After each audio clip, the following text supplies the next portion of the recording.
नमस्कार प्राइम समाचारमा स्वागत छ। म सुषमा श्रेष्ठ र म रोहन श्रेष्ठ। सुरु गरौँ अहिलेसम्मका प्रमुख समाचारबाट। सत्ताधारी दल नेकपाले राजनीतिलाई फोहोरी खेल बनाएको भन्दै नागरिकमा चरम असन्तुष्टि। दुई समूह बीचको तिक्तताले भोलि बस्ने भनिएको सचिवालय बैठक अनिश्चित। दैनिक 20,000सम्म हुने गरेको कोरोनाको पीसीआर परीक्षण 3,000मा सीमित। पछिल्लो 24 घण्टामा 502 जनामा संक्रमण पुष्टि, थप 17 जनाको मृत्यु।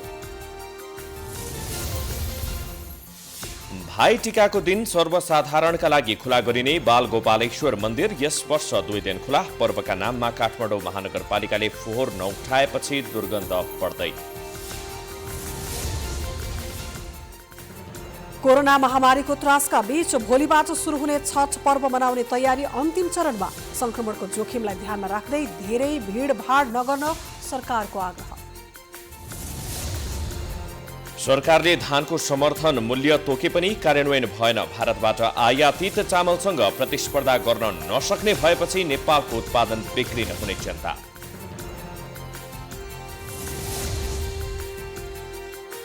जलवायु परिवर्तन समाधानका लागि पनि तत्काल प्रभावकारी कदम चाल्न विश्व रेड क्रसको आह्वान। कोरोना भन्दा जलवायु परिवर्तनको असर खतरनाक भएको चेतावनी। र दोस्रो अन्तर्राष्ट्रिय मैत्रीपूर्ण फुटबल खेलमा नेपाल र बङ्गलादेश गोलरहित बराबरीमा। नेपाल पहिलो खेलमा 2-0 ले पराजित हुँदा ट्रफी बङ्गलादेशलाई।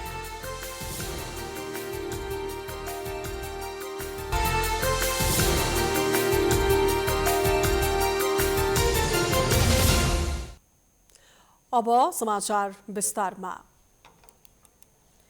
देश र जनताको हितमा काम गर्छु भनेर राजनीतिमा लागेका नेताहरू व्यक्तिगत र गुटगत स्वार्थमा लागेपछि देश विकास कसरी हुन्छ? धेरैले भन्ने गरेको वा एउटा आरोप छ नि राजनीति फोहोरी खेल हो। वास्तवमा राजनीति आफैमा फोहोर छैन, फोहोर छ त नेपालका जस्ता नेताहरूका कारण। यति बेला सत्ताधारी दल नेकपामा पनि निकै फोहोरी राजनीति चलिरहेको छ। हामीले नै चुनावमा मत दिएर पठाएका नेताहरू अहिले के गरिरहेका छन्? हेक्का राख्नु भएको छ? पक्कै छ होला। देश विकासको त कुरै छोडौँ, यति बेला कोरोना महामारी नियन्त्रण गर्न तिनै नेताहरूले चलाएको सरकारले के गर्यो? यो प्रश्न विशेष गरी सत्ताधारी दल नेकपा, प्रधानमन्त्री केपी शर्मा ओली, मन्त्रीहरू अनि प्रदेश र स्थानीय तहका जनप्रतिनिधिहरूमाथि उठिरहेको छ। सबैभन्दा बढी जिम्मेवारी बोकेको संघीय सरकार तथा सत्ताधारी नेकपा भने देश र जनताप्रति गैर जिम्मेवार बन्दै गइरहेको छ। प्रधानमन्त्री ओलीलाई समेत यति बेला देश र जनताको समस्याबारे सोच्ने फुर्सदै छैन।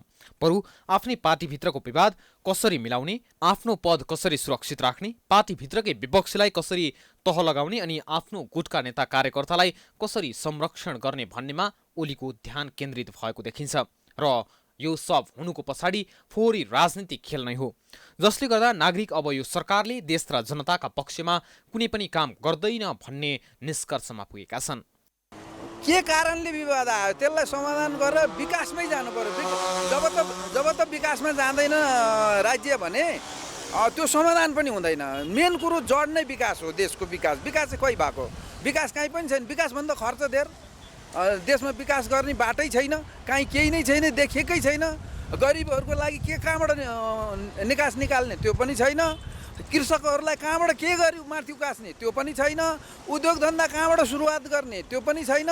निकास भन्ने कहीँबाट निकालेपछि ननिक्लेपछि त्यसको जड नै त्यही हो, बिखै त्यही हो। अनि त्यो एकले अर्कालाई दोष लाउने, उसले उसलाई दोष लाउने, हानाथाप गर्ने, त्यसको जड भन्ने नै देशमा विकासको सुरुवात हो। त्यही नै देखिएको छ जनताले। सिधिँदैन, चुनाव नहुँदै सिधैन, कुर्सी पाउनको लागि मारामार गरेर दाजुभाइ हुन्।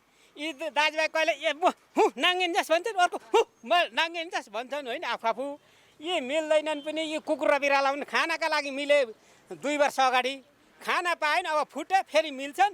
साँधा नमिलेका के साँध मिलेको छैन, साँध बराबर भयो भने मिल्छ। नागरिकले सरकार र नेताहरूको आलोचना मात्रै होइन, प्रधानमन्त्री ओलीको राजीनामा समेत माग्न थालेका छन्। चाहिँ सत्ता र शक्तिमा को अगाडि बढ्ने, कसले सत्ता र शक्तिको व्यापक प्रयोग गर्ने, उपभोग गर्ने भन्ने मूल लडाइँ हो। त्यो चाहिँ विगतदेखि नै यस्ता लडाइँमा आउँदाखेरि नेपालको चाहिँ हरेक राजनीतिक परिवर्तनमा बहुमत आउँदाको अवस्थाको सरकारको दुर्दशा हो। तपाईँ 48 सालमा काङ्ग्रेसले बहुमत ल्याउँदा पनि पार्टीभित्रको आन्तरिक किचलोले यो ध्वस्त बन्यो, मुलुक चाहिँ छिटै निर्वाचनमा गयो। अहिले नेकपाले यो चाहिँ इतिहासकै सर्वाधिक शक्तिशाली बहुमत ल्याएको सरकार, तर यो बहुमत त के बाँदरको हातमा नरिवल भयो कि यिनीहरूको निम्ति। अब राष्ट्रको लागि एउटा निकास दिने हो, समाधान दिने हो। केपी ओली साँच्चीकै चाहिँ अब राष्ट्रको विषयमा चिन्तित हुनुहुन्छ, उहाँलाई देशको माया छ भने उहाँले यति बेला चाहिँ त्यो उहाँको आफ्नो पार्टीको अध्यक्ष पनि प्रधानमन्त्री पद पनि दुइटै छोड्नुपर्ने स्थिति छ। उहाँले धेरै ठुलो सपना बाँड्नुभयो, चुनावको बेला धेरै ठुलो आश्वासन दिनुभयो। जनताले यहाँ तेल पाइरहेका छैनन्, उहाँले रेलका कुरा गर्नुभयो। जनतालाई चाहिँ अब यत्रो कोरोना महामारीमा चाहिँ अब टुर्नी खेलमा लाइन लागेर सडकमा भात खानुपर्ने अवस्था छ।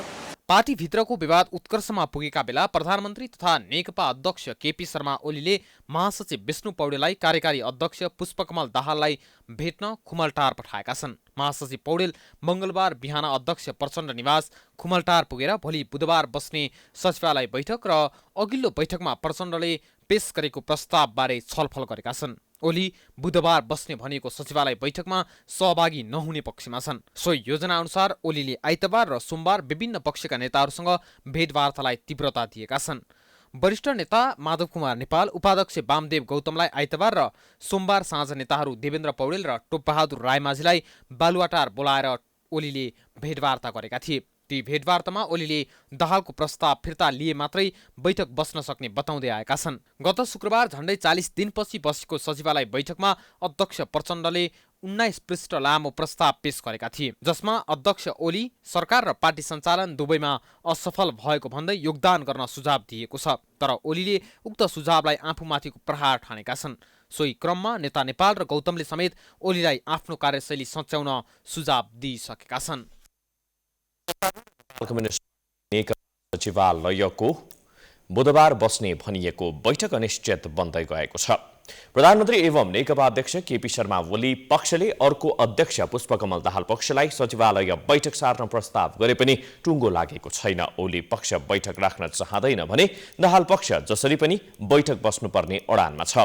भोलिको बैठकबारे प्राइम टाइम्स टेलिभिजनसँग कुराकानी गर्दै दाहाल पक्षलाई साथ दिइरहेका वरिष्ठ नेता झलनाथ खनालले ओली पक्षले नमाने पनि बैठक बस्ने बताएका छन्। तर ओली पक्ष नमानेको अवस्थामा खनालले भने चाहिँ सहजै बैठक बस्न मुस्किल छ। यसैबीच आजै नेकपाका कार्यकारी अध्यक्ष दाहालले राष्ट्रपति विद्यादेवी भण्डारीलाई भेटेका छन्। पार्टीभित्र विवाद चुलिँदै जाँदा शीर्ष नेताहरूले भण्डारीलाई भेट्दै आएका छन्। यसअघि शुक्रबार मात्रै प्रधानमन्त्री ओलीले राष्ट्रपति भण्डारीलाई भेटेका थिए। कार्तिक 28 गते सुरु भएको सचिवालय बैठक भोलि बुधबार दिउँसो 1 बजे बालुवाटारमा बस्ने गरी तय भएको थियो। नेकपाको विवाद सम्बन्धमा विस्तृत सामग्री आज राति 9:30 बजे फोकस न्युजमा हेर्न सक्नुहुनेछ।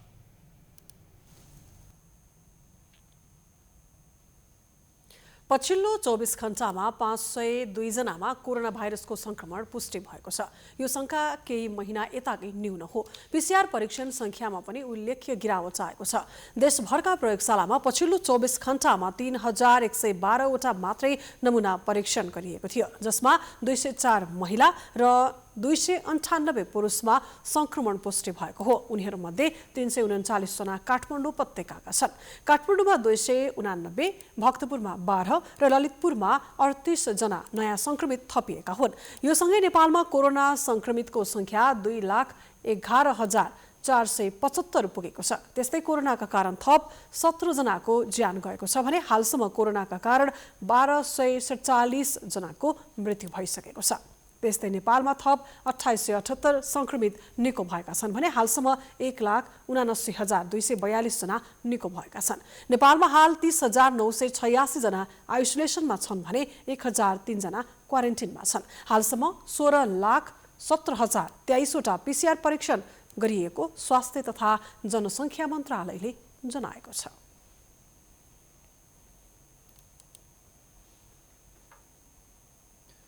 पछिल्ला दिनमा कोरोना संक्रमितको संख्या थपिने क्रममा गिरावट आएको छ। तर सरकारले पीसीआर परीक्षणलाई जटिल बनाएसँगै संक्रमितको संख्या घटेको हो। तर पनि काठमाडौँ उपत्यकामा संक्रमितको संख्या 1 लाख नागेको छ।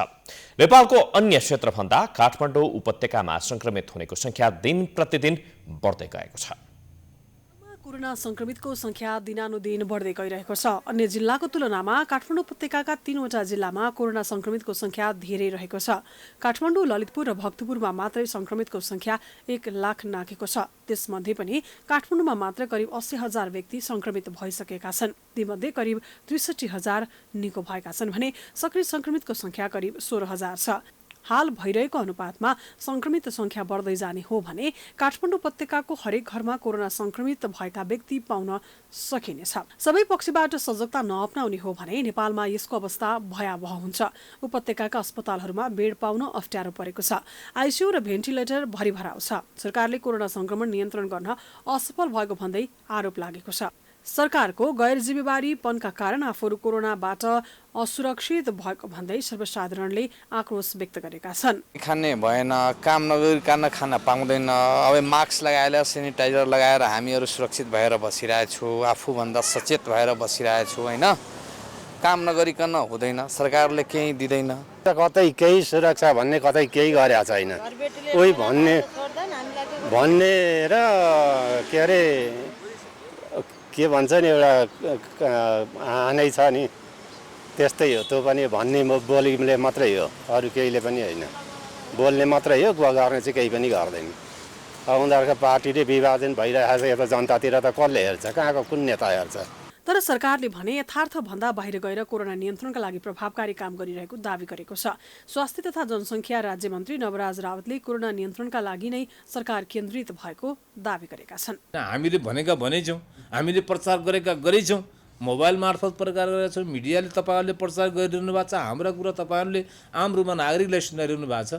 तर पछिल्लो चरणमा यो के अरे यो रोगबाट आम रूपमा नागरिक पनि धेरै त्रसित भएको देखिँदैन। जुन तपाईँ काठमाडौँ उपत्यकालाई हेर्नुभयो, गाउँ बस्तीमा जानुभयो भने त केही दिन म त यो बिचमा गाउँ बस्तीमा पनि गरेर आएर। त्यस कारणले कुरा के हो त भन्दाखेरि यो सन्दर्भमा नेपाल सरकारलाई जसले जे भने पनि, स्वास्थ्य मन्त्रालयलाई जसले जे भने पनि हामी संवैधानिक व्यवस्था अनुरूप पनि चलिरहेछौँ।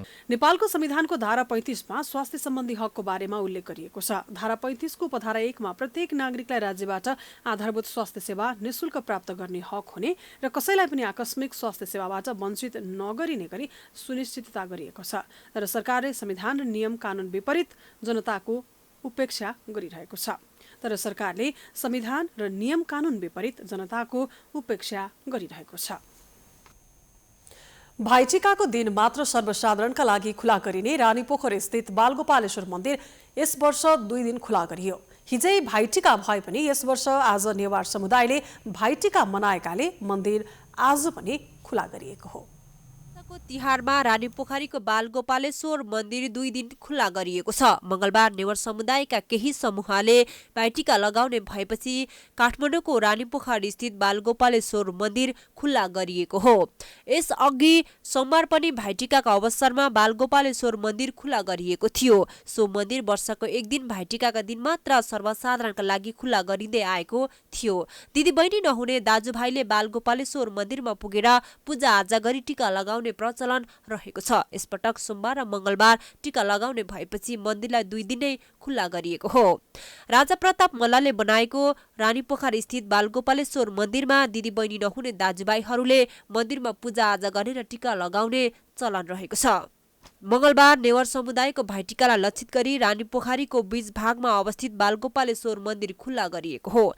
मन्दिर खुल्ला हुनाले नेवार समुदायका दिदीबहिनी तथा दाजुभाइको निधा रातो टीकाले सजिएको छ। मंगलबार बालगोपालेश्वरमा टीका लगाउनेहरूको चहलपहल देखिन्थ्यो। त्यहाँ भेटिएका दाजुभाइहरूले आफ्नो अनुभव यसरी सुनाए। मेरो कहानी चाहिँ नि यस्तो छ। पहिला चाहिँ नि मेरो दिदीको हातबाट टीका लाउँथ्यो। दिदी चाहिँ नि बितेको चाहिँ नि लगभग 25-26 वर्ष भयो होइन। त्यसपछि मैले के गरेँ भने अब निधार त खाली गर्नु भएन। निधार खाली गर्नु भएपछि मैले काष्ठमण्डपमा पनि गरेँ। अञ्जली दिदी भन्ने थाहा छ हजुरलाई, थाहा होला होइन।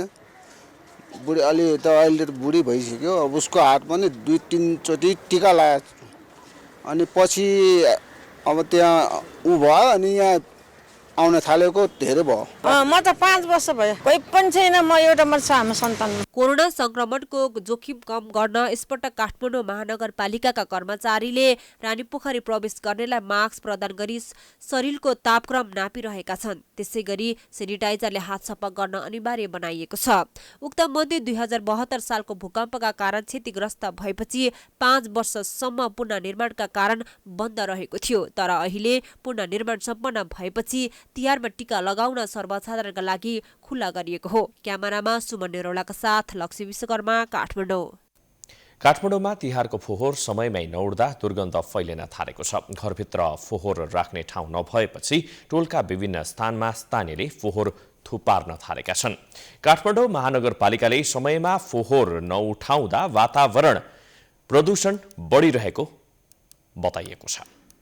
फोहोर मैला बाटोमा नै थुपारिएको फोहोर गल्ने तथा सर्ने गरेको हुँदा त्यसबाट रोग उत्पन्न भई संक्रमण हुने सम्भावना बढ्दै गइरहेको छ। काठमाडौँ महानगरपालिकाले फोहोर व्यवस्थापनको वैकल्पिक योजना बनाउन नसक्दा हरेक वर्ष उपत्यकावासीले यस समस्या झेल्दै आउनु परेको गुनासो गरेका छन्। अव्यवस्थित फोहोर चाँडै गल्ने र सर्ने हुँदा यसबाट विभिन्न रोग फैलन सक्ने सम्भावना रहेको हुँदा वरपरका स्थानीयहरू चिन्तामा छन्। फोहोरबाट फैलने रोग हावाबाट संक्रमित हुने हुँदा यसले थोरै समयमा धेरै मानिसलाई असर गर्छ। फोहोर मैला व्यवस्थापन नहुँदा समस्या बढ्दै गएको सर्वसाधारणको गुनासो छ। चाडपर्वका बहानामा महानगरले फोहोर नउठाएकोमा रुष्ट देखिएका सर्वसाधारणले तत्काल फोहोर व्यवस्थापन गरिदिन माग गरेका छन्। अब अहिले कोरोना समयमा डेली उठाइरहेको छैन, अब त्यही भएर हामीलाई अलिक खतरै छ। सधैँ उठाइदिए राम्रो हुन्थ्यो।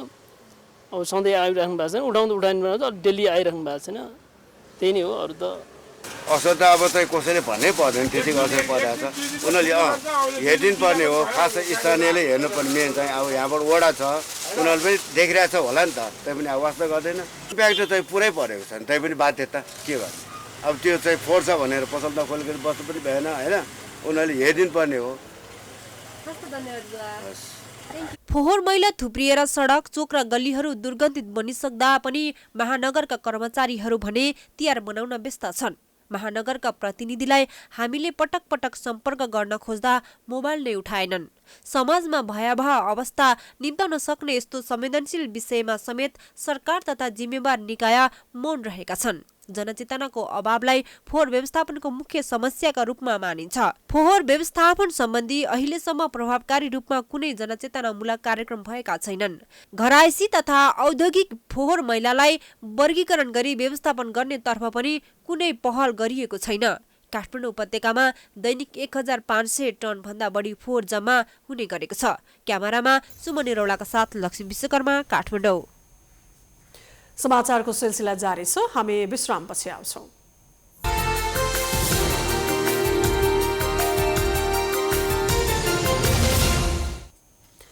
विश्रामपछि स्वागत छ। अब बाँकी समाचार।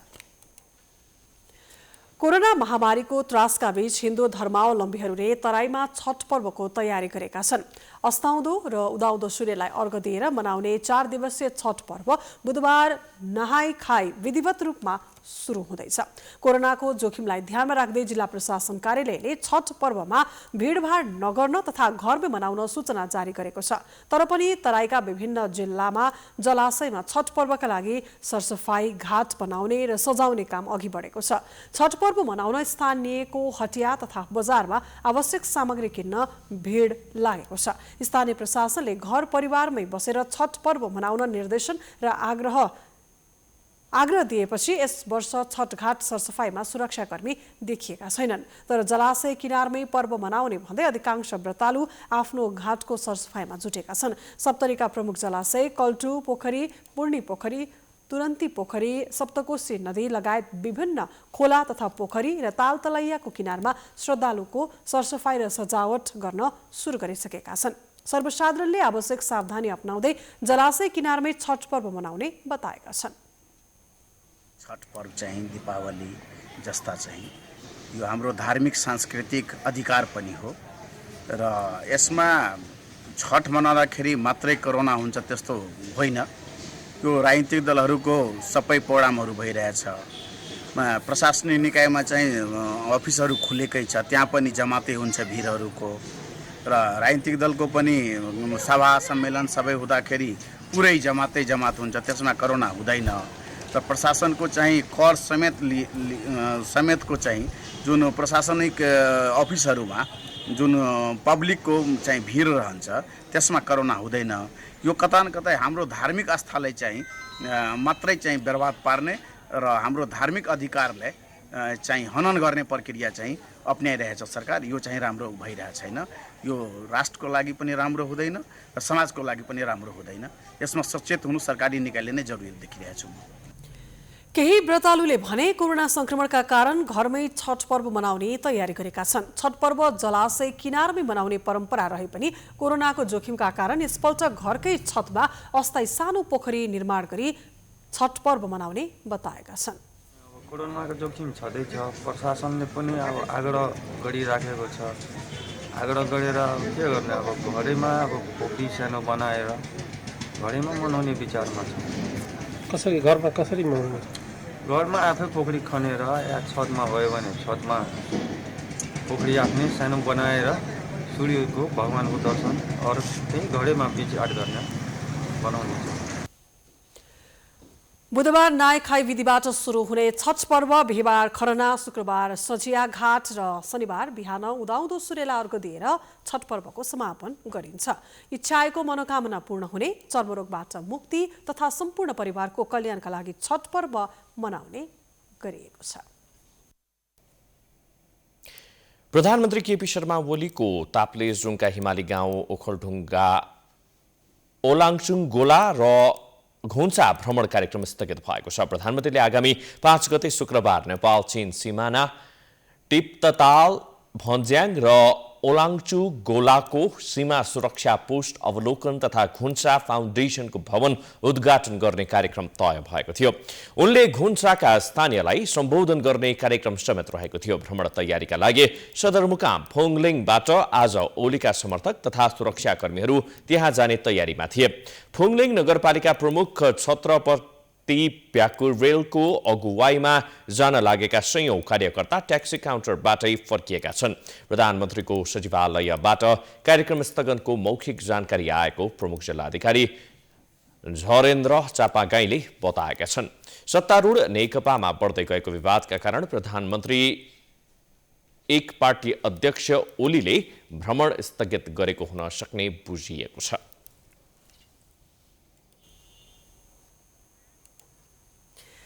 संस्कृति, पर्यटन तथा नागरिक उड्डयन मन्त्री योगेश भट्टराईले देशभरको विमानस्थलको सुरक्षाका लागि विमानस्थल सुरक्षा प्रहरी गठन गर्ने विषयमा छलफल भइरहेको बताएका छन्। मंगलबार त्रिभुवन अन्तर्राष्ट्रिय विमानस्थलमा सुरक्षा गार्ड भवनको उद्घाटन गर्दै मन्त्री भट्टराईले विमानस्थलको सुरक्षालाई विशिष्टीकरण र प्रभावकारी बनाउनका लागि विमानस्थल सुरक्षा प्रहरी युनिट गठन गर्न सम्बन्धित निकायबीच छलफल भइरहेको बताएका हुन्। केही मानिसहरू नियतवश गलत क्रियाकलापमा संलग्न हुने तथा कतिपय अन्तर्राष्ट्रिय आपराधिक संगठनसँग समेत नजिक भएका व्यक्तिहरू विमानस्थलको बाटो हुँदै आवत जावत गर्ने सम्भावना रहेको भन्दै उनले विमानस्थलको सुरक्षाका लागि खटिएका व्यक्तिहरूलाई थप तालिम र प्रशिक्षणको आवश्यक रहेको बताएका छन्। उनले केही समयभित्रै गौतम बुद्ध र पोखरा तथा निकट भविष्यमा नै निजगढ अन्तर्राष्ट्रिय विमानस्थल सञ्चालनमा आउने भन्दै त्यसको सुरक्षा पनि महत्त्वपूर्ण विषय रहेको उल्लेख गरे।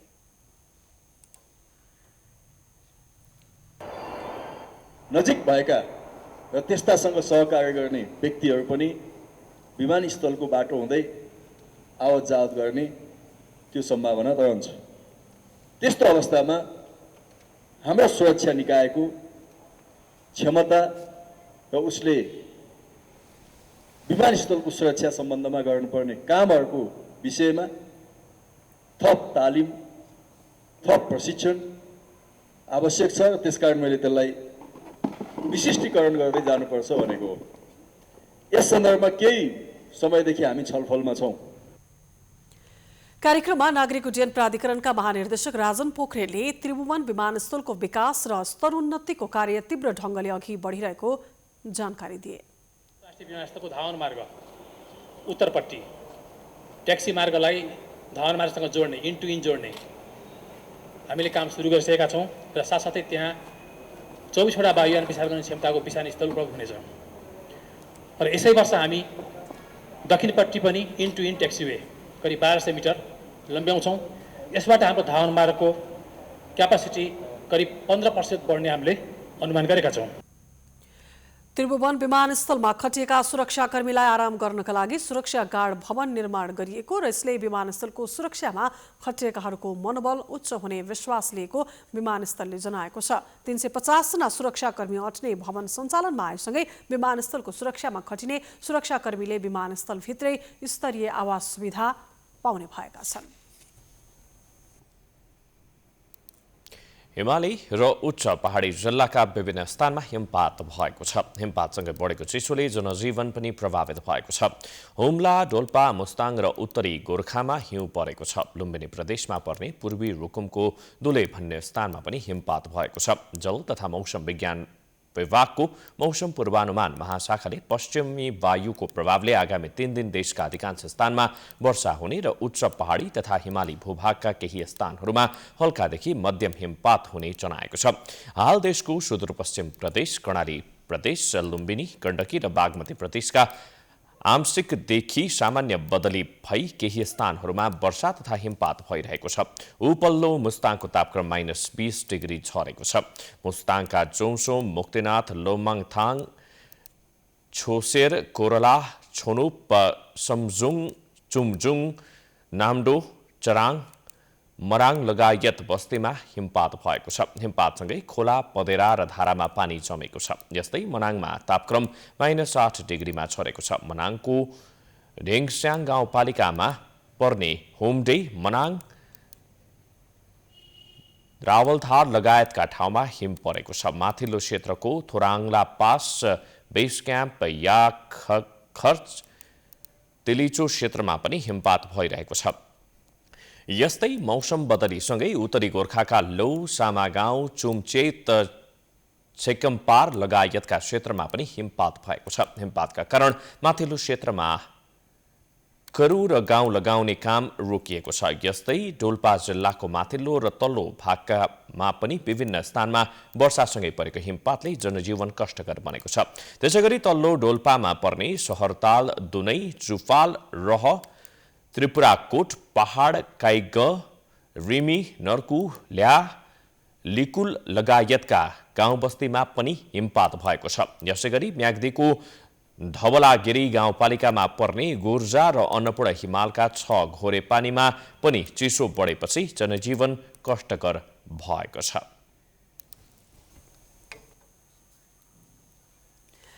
काठमाडौँ महानगरपालिकाले आजदेखि खुला मञ्चमा खाना खुवाउन बन्द गर्न भने पनि खाना बाँड्ने कामले निरन्तरता पाएको छ।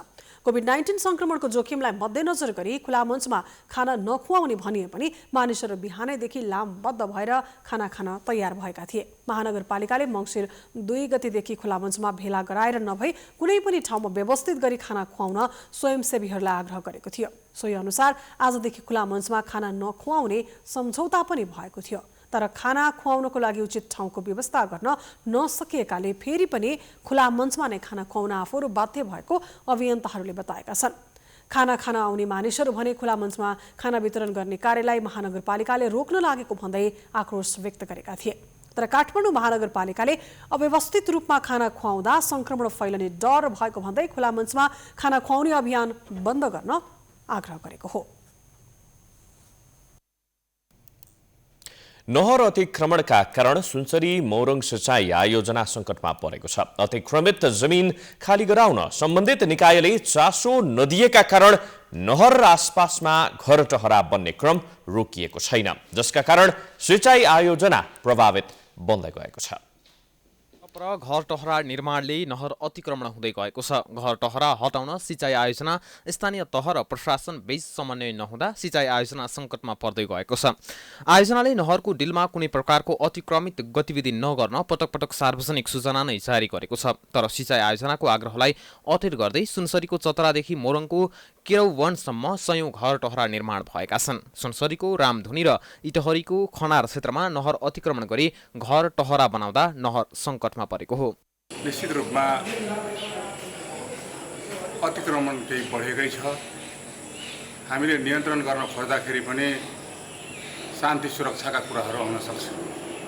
त्यसले गर्दाखेरि शान्ति सुरक्षाको साथै हामीले मातहतका अफिसलाई पटक पटक लेखापढी पनि गरेको हो। तपाईहरु मात्र यहाँ आएर एउटा स्वामित्व लिदिनुहोस्, हामी नगरपालिकाले पूर्ण रूपमा जिम्मेवारी बोकेर अगाडि बढ्छौँ भन्दाखेरि पनि त्यो कार्यान्वयनसम्म हामी पुग्न सकेनौँ।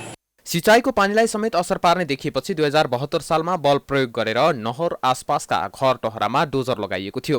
प्रशासनले मूल नहर ओगटेर बसेका सुनसरी मोरङका घर टहराहरू भत्काए पनि त्यसयता कुनै पहल हुन सकेको छैन।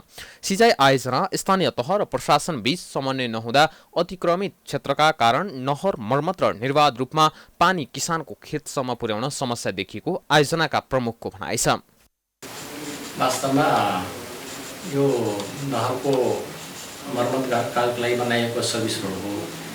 यो समय समयमा चाहिँ नहर निरीक्षणको लागि त्यो रोडबाट हामीले चाहिँ ओहोरदोहोर गर्नुपर्ने हुन्छ, त्यो त्यसैको लागि हो। तर त्यसमा जुन मान्छेहरूले अतिक्रमण गर्ने जस्तो जुन छ त्यो गर्न नहुने काम हो। त्यो सुनसरीको चतराबाट मोरङको केरौनसम्म 53 किलोमिटर नहरको डिलमा घर टहरा निर्माण भएका कारण नहर साँघुरिँदै गएको छ। सुनसरी र मोरङको 68,000 हेक्टर क्षेत्रफलमा सिँचाइ सुविधाका लागि 1967 सालमा नहर निर्माण गरिएको थियो। नहर अतिक्रमण गरेर घर टहरा बनाउने क्रम बढेकै कारण सयौं हेक्टर जमिनमा सिँचाइ सुविधा पुर्याउन कठिन भएको किसानहरूको गुनासो छ। प्राइम टाइम्स टेलिभिजनका लागि सुनसरीबाट विकल रेग्मीको रिपोर्ट। समाचारको सिलसिला जारी छ। हामी विश्रामपछि आउँछौँ। विश्राम अघि प्रमुख समाचार पुनः एकपटक। सत्ताधारी दल नेकपाले राजनीतिलाई फोहोरी खेल बनाएको भन्दै नागरिकमा चरम असन्तुष्टि। दुई समूह बीचको तिक्तताले भोलि बस्ने भनिएको सचिवालय बैठक अनिश्चित। दैनिक 20,000 सम्म हुने गरेको कोरोनाको PCR परीक्षण 3,000 मा सीमित। पछिल्लो 24 घण्टामा 502 जनामा संक्रमण पुष्टि, थप 17 जनाको मृत्यु। भाइ टीकाको दिन सर्वसाधारणका लागि खुला गरिने बाल गोपालेश्वर मन्दिर यस वर्ष 2 दिन खुला। पर्वका नाममा काठमाडौँ महानगरपालिकाले फोहोर नउठाएपछि दुर्गन्ध बढ्थे। कोरोना महामारीको त्रासका बीच भोलिबाट सुरु हुने छठ पर्व मनाउने तयारी अन्तिम चरणमा। संक्रमणको जोखिमलाई ध्यान राख्दै धेरै भिडभाड नगर्न सरकारको आग्रह। सरकारले धानको समर्थन मूल्य तोके पनि कार्यान्वयन भएन। भारतबाट आयातित चामलसँग प्रतिस्पर्धा गर्न नसक्ने भएपछि नेपालको उत्पादन बिक्री नहुने चिन्ता।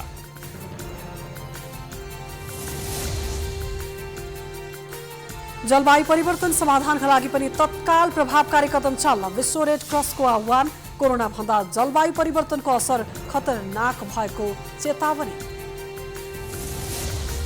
र दोस्रो अन्तर्राष्ट्रिय मैत्रीपूर्ण फुटबल खेलमा नेपाल र बङ्गलादेश गोलरहित बराबरीमा। नेपाल पहिलो खेलमा 2-0 ले पराजित हुँदा ट्रफी बङ्गलादेशलाई।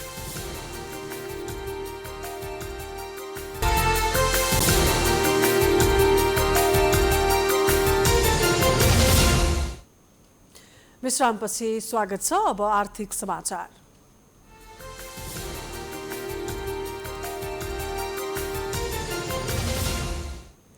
संघीय सरकारले धान रोपाई अघि नै धानको समर्थन मूल्य तोके पनि कार्यान्वयन नहुने पक्का पक्की भएको छ।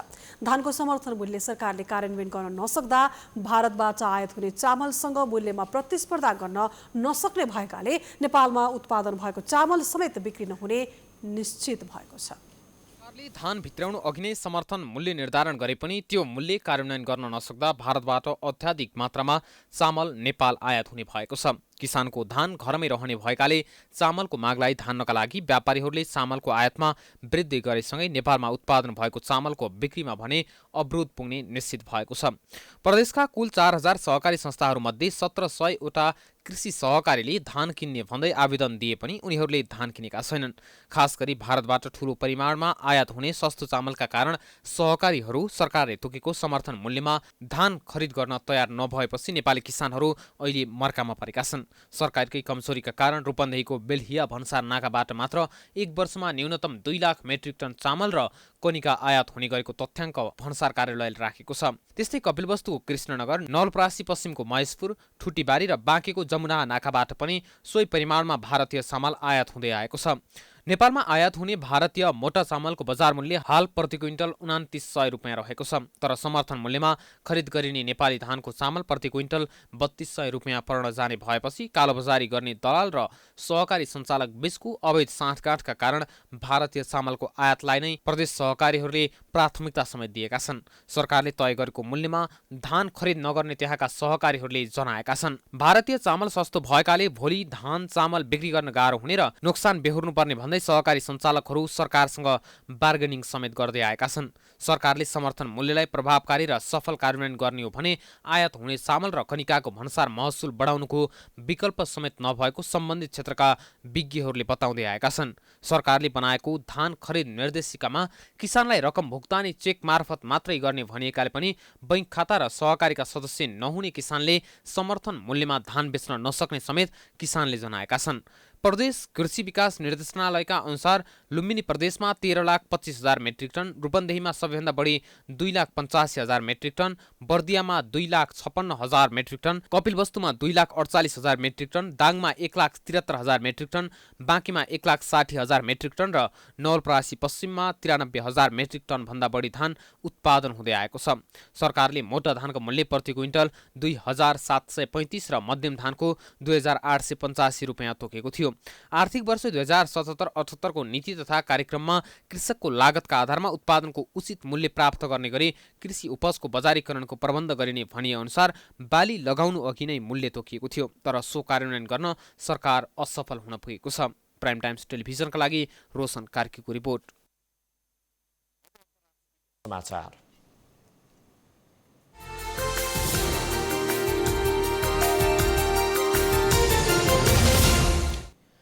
विश्वले कोरोना भाइरसको सङ्कट समाधानका लागि तदारुकता देखाए जस्तै गरी जलवायु परिवर्तन समाधानका लागि पनि देखाउनुपर्ने रेड क्रसले चेतावनी दिएको छ। अहिले कोभिड-19बाट भन्दा जलवायु परिवर्तनको असरबाट विश्वलाई धेरै नै खतरा रहेको पनि रेड क्रसले बताएको छ। कोरोना महामारीको चरम चपेटामा पनि जलवायु परिवर्तनले भयावह रूप लिइरहेको बताउँदै रेड क्रस र रेड क्रिसेन्ट सोसाइटीको अन्तर्राष्ट्रिय सङ्घ IFRCले मङ्गलबार एक रिपोर्ट सार्वजनिक गर्दै यो कोरोना भन्दा धेरै खतरनाक भएको जनाएको छ।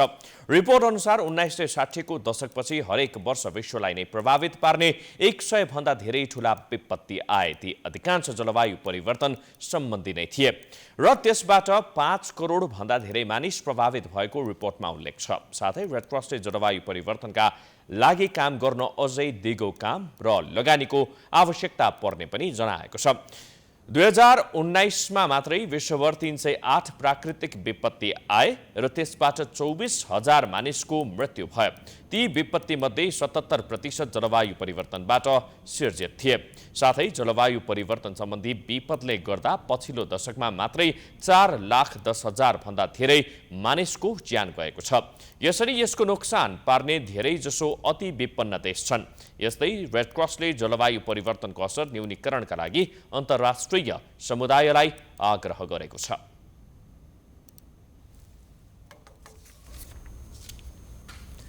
कोरोना भाइरसको कारण विश्वभर अहिलेसम्म 13,35,000 को ज्यान गएको छ।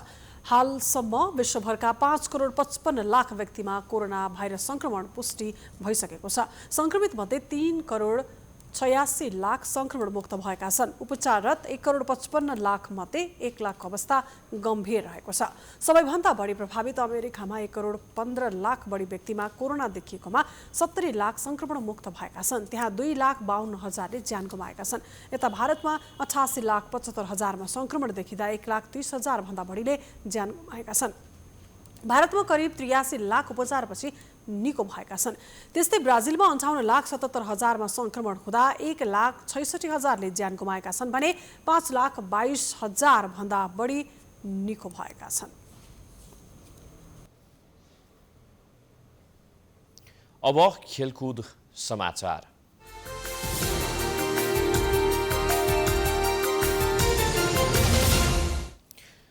नेपालले दोस्रो अन्तर्राष्ट्रिय मैत्रीपूर्ण खेलमा बङ्गलादेशसँग गोलरहित बराबरी गरेको छ।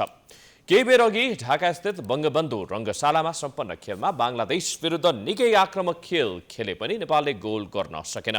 नेपालका अग्रपङ्क्तिका खेलाडी डरलाग्दो आक्रमण गर्न चुकेका थिए। खेलको इन्जुरी समयमा नवयुग श्रेष्ठको हेड प्रहार पोस्टमा लागेर फर्किएको थियो। रक्षात्मक खेल्दै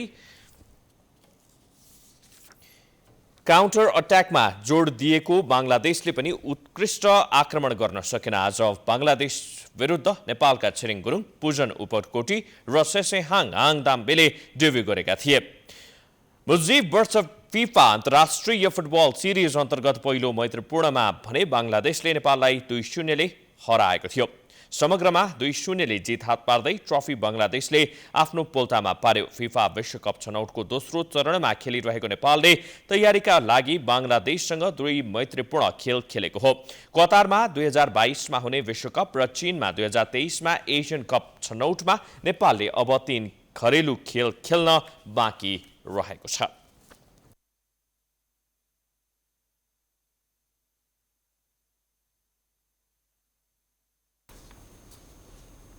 यो सँगै हामी समाचारको अन्त्यमा आइपुगेका छौं। जाँदा जाँदै प्रमुख समाचार पुनः एकपटक। सत्ताधारी दल नेकपाले राजनीतिलाई फोहोरी खेल बनाएको भन्दै नागरिकमा चरम असन्तुष्टि। 2 समूहबीचको तिक्तताले भोलि बस्ने भनिएको सचिवालय बैठक अनिश्चित। दैनिक 20,000सम्म हुने गरेको कोरोनाको पीसीआर परीक्षण 3,000मा सीमित। पछिल्लो 24 घण्टामा 502 जनामा संक्रमण पुष्टि, थप 17 जनाको मृत्यु। भाइ टीकाको दिन सर्वसाधारणका लागि खुला गरिने बालगोपालेश्वर मन्दिर यस वर्ष 2 दिन खुला। पर्वका नाममा काठमाडौँ महानगरपालिकाले फोहोर नउठाएपछि दुर्गन्ध बढ्दै।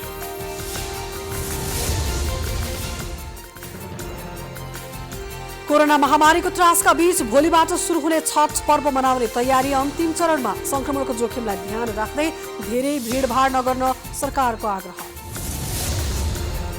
सरकारले धानको समर्थन मूल्य तोके पनि कार्यान्वयन भएन। भारतबाट आयातित चामलसँग प्रतिस्पर्धा गर्न नसक्ने भएपछि नेपालको उत्पादन बिग्रिन हुने चिन्ता।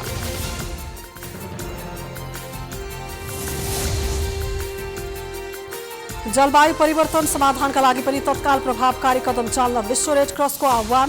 कोरोना भन्दा जलवायु परिवर्तनको असर खतरनाक भएको चेतावनी। र दोस्रो अन्तर्राष्ट्रिय मैत्रीपूर्ण फुटबल खेलमा नेपाल र बङ्गलादेश गोलरहित बराबरीमा। नेपाल पहिलो खेलमा 2-0 पराजित हुँदा ट्रफी बङ्गलादेशलाई।